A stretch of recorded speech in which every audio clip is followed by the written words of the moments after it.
Hello guys, welcome back to our channel. ఈరోజు మన వీడియోలో ఎంతో టేస్టీగా ఉండే వెజ్ పలావ్ని ఎలా ప్రిపేర్ చేసుకోవాలో చూద్దాం.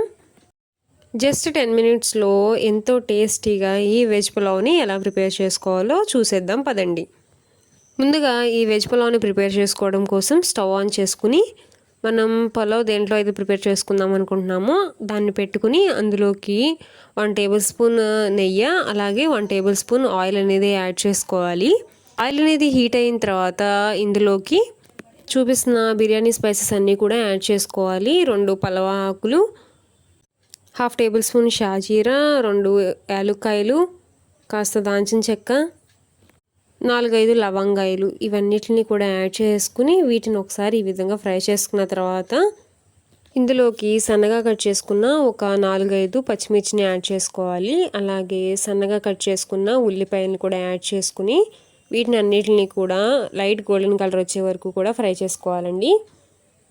ఈ విధంగా అన్నీ కూడా ఫ్రై అయిపోయిన తర్వాత ఇందులోకి 1/2 కప్పు దాకా సన్నగా కట్ చేసుకున్న క్యారెట్ ముక్కలు, అలాగే ఒక 1/2 కప్పు దాకా సన్నగా కట్ చేసుకున్న బంగాళదుంప ముక్కలను కూడా యాడ్ చేసుకుని వీటిని అన్నిటిని కూడా ఇంకొకసారి ఫ్రై చేసుకోవాలి ఒక 2 మినిట్స్ పాటు.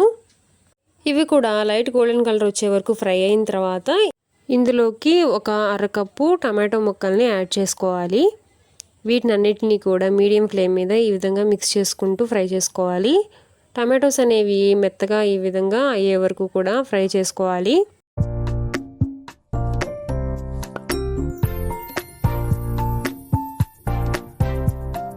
ఈ విధంగా అన్నీ కూడా మెత్తగా ఫ్రై అయిపోయిన తర్వాత ఇందులోకి 1 టేబుల్ స్పూన్ అల్లం వెల్లుల్లిపాయ పేస్ట్, 2 టేబుల్ స్పూన్ పుదీనా లీవ్స్, అలాగే 2 టేబుల్ స్పూన్ కొత్తిమీర, అలాగే ఒక 2 టేబుల్ స్పూన్ కళ్ళుప్పు అనేది యాడ్ చేసుకోండి. కళ్ళుప్పు అనేది అవైలబుల్గా లేకపోతే సాల్ట్ అయినా యాడ్ చేసుకోవచ్చండి. కళ్ళుప్పు కొంచెం టేస్ట్ బాగుంటుందని నేనైతే కళ్ళుప్పు యాడ్ చేస్తున్నాను.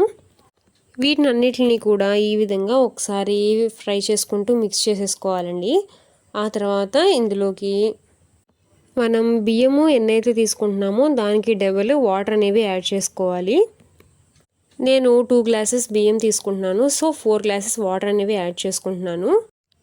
ఆ తర్వాత ఇందులోకి 1 టేబుల్ స్పూన్ ధనియాల పౌడర్ అనేది యాడ్ చేసుకుని మూత పెట్టుకుని ఈ విధంగా వాటర్ అనేవి రోలింగ్ బాయిల్ అవుతున్నప్పుడు ఇందులోకి 2 గ్లాసెస్ రైస్ని ముందుగా వాష్ చేసి పెట్టుకున్నానండి, వాటిని ఇందులోకి యాడ్ చేసుకోవాలి.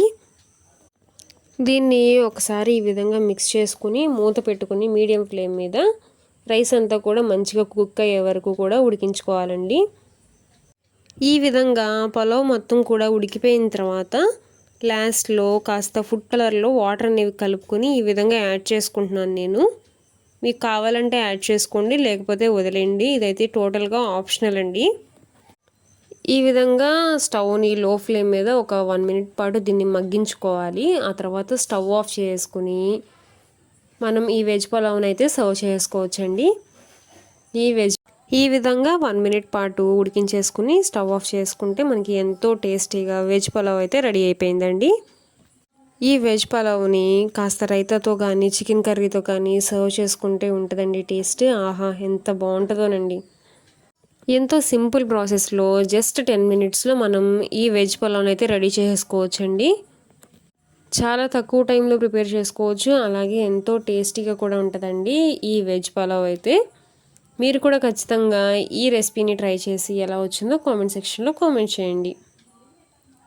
ఈ వీడియో కనుక మీకు నచ్చినట్లయితే లైక్ చేయండి, మీ ఫ్రెండ్స్ రిలేటివ్స్తో షేర్ చేసుకోండి. మన ఛానల్ని ఇంకా సబ్స్క్రైబ్ చేసుకోకపోతే సబ్స్క్రైబ్ చేసుకోండి. Thank you for watching.